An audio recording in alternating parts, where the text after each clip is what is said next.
All right, Kelly, HR Heretics segment on remote versus in person.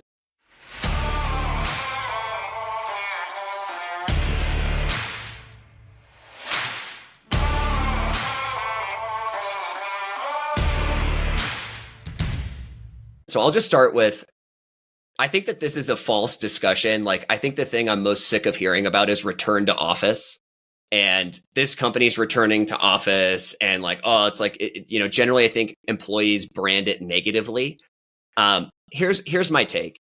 However you decide to build your company, just be honest about the company that you want to build. And if you want to build it remote first, great, do that. If you want to build it in person, great, do that. Just be clear with people about the type of company that you want to build so they can vote with their feet. It's like, great, if we're building in person, a lot of people now, turns out after 3 years of isolation, want to go back to the office. Yes. And that's okay. I just think there's just like this, there's so much animosity around, like, is it remote or is it in person? And my take on this is like, we all make decisions and trade-offs in our lives. I have decided to live in Salt Lake City. I moved here in 2018. I had many people tell me, your career is over.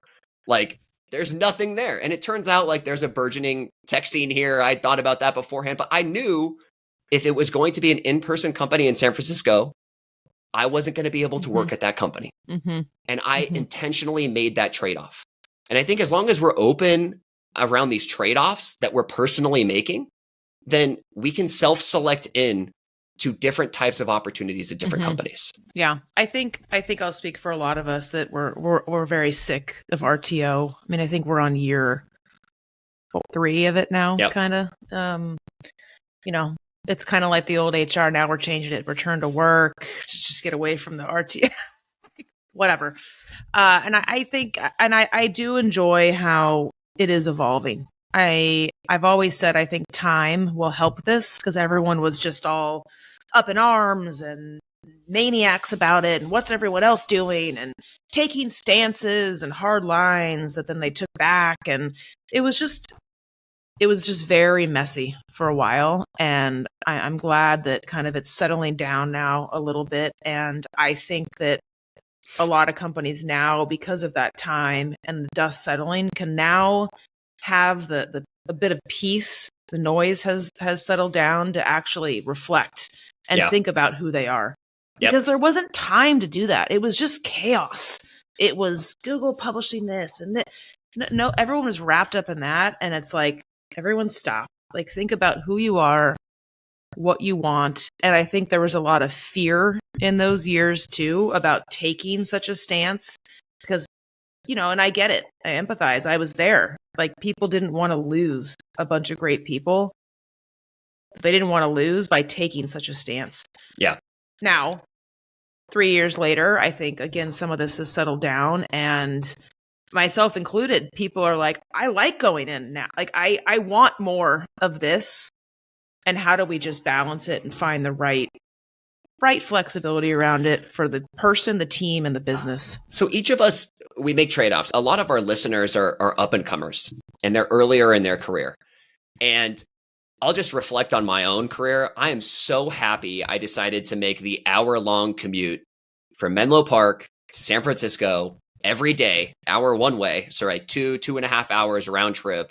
Not to mention if the Caltrain had a problem, 3.5, 4 hours. Right. And at the time, I hated it. And it was fucking brutal. And every time I got on that Caltrain, I was like, God damn it. But because I went into the office, I was able to build amazing relationships with people. And those relationships have paid off in spades and in ways I could not have anticipated. Yes. And so I think, everyone has to make decisions that are best for their own lives. And we all have extenuating circumstances with family and friends and all sorts of things. But life is about trade-offs. And I think if you are early in your career, I strongly recommend you work in the office. And the reason why is you will never build as great of a relationship on Zoom as you can in person. And you're learning by osmosis. Like, other people around you, like these sales bullpens. One of my investors, Pete Kazanji, he talks about the sales bullpen all the time. And that sales bullpen you're just hearing other people talk. And if you're like an SDR with, 0 or a couple of years of experience, maybe you're hearing the AE that's been at it for 10 years say something that you never would have heard if you're in your home office. Same with engineers, right? I mean, similar aspect. And you're right. Look, in reflection, driving my first 10 years, slogging down to Sunnyvale and Mountain View in traffic. And then like the 12 years after that, same thing. Caltrain, not just to the office, Caltrain to a fucking Uber and then to the office, back and forth every day. And you're right. A lot of the relationships I have today and how I accelerated so quickly was because you're in there and you're next to these people. And we just recorded a segment. I talked a little bit about, laziness and whatnot. And I'm not saying it's a generational thing, but I think that has been lost a little bit in the comfort that folks have felt the last 3 years of being in their home.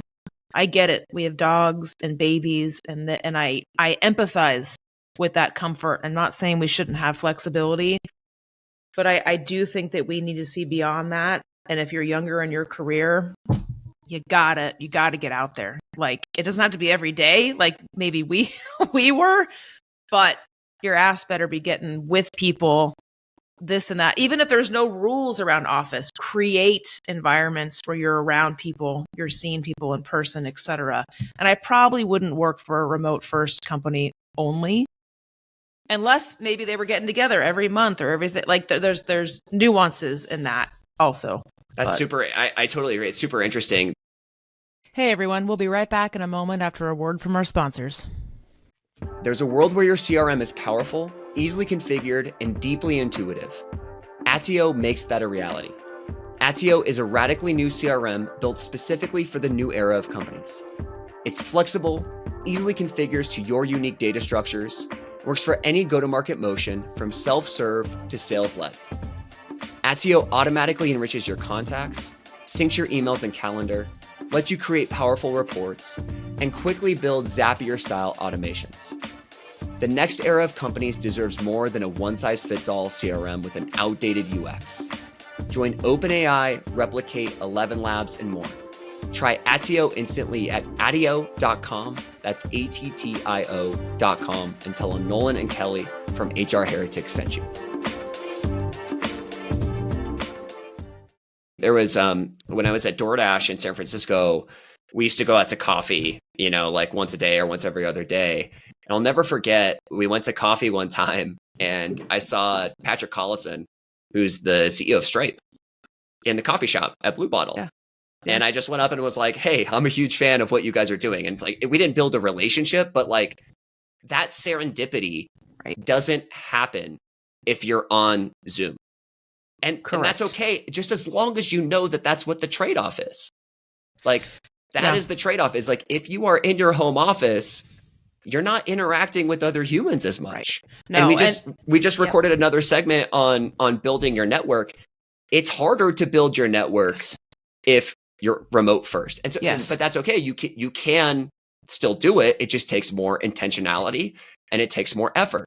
And so I think as you get more agency in your career, then you have the power of choice and you could choose what works best for you. The other thing too, I'll say is like, I think I took the bait early in the pandemic that like, all of this in-person stuff was so stupid. Like, why did we do it this way?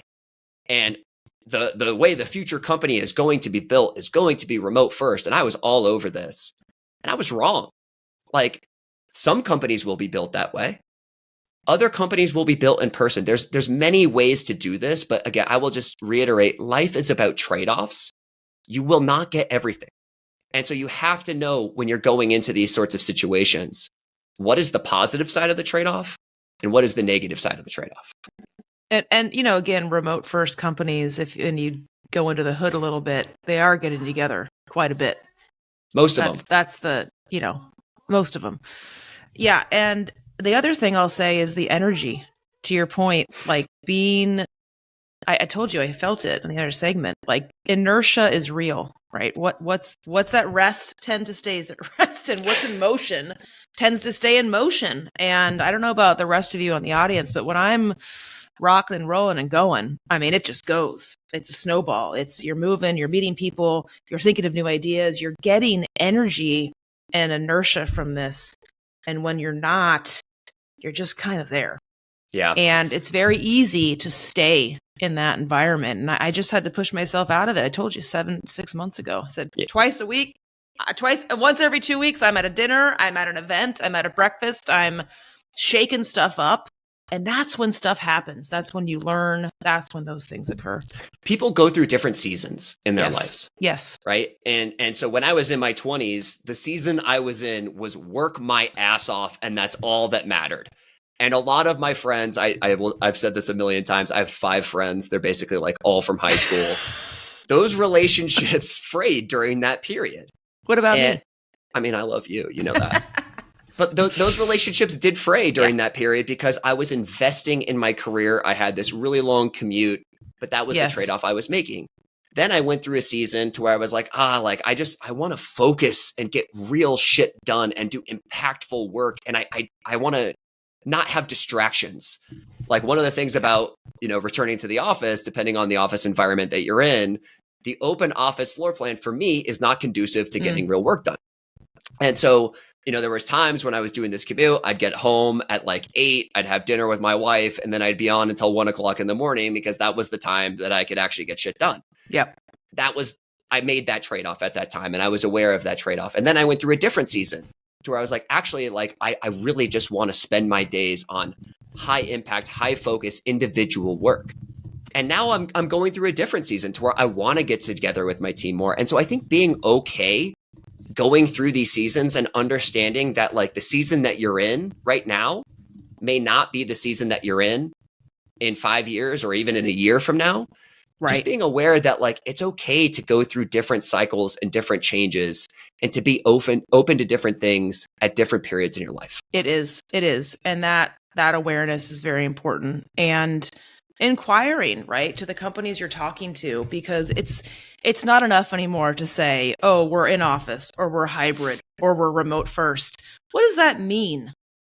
How does that team work that you're working with? Where is the rest of the team? Do they get together? How do they support like younger generation employees or not? Like these are the things that are going to be more important the next 2-3 years than this silly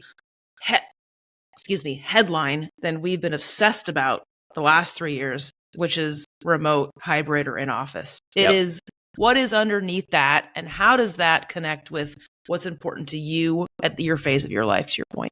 Totally. So Kelly just slacked me and her dog ran away, so she's got to go deal with that fucking problem right now. But let us know what your thoughts are in the comments. Thanks, all. HR Heretics is a podcast from Turpentine, the network behind Econ 102, Moment of Zen, and Turpentine VC. Subscribe, 5 stars, share it on Apple, YouTube, Spotify, anywhere you get your podcasts, all the things.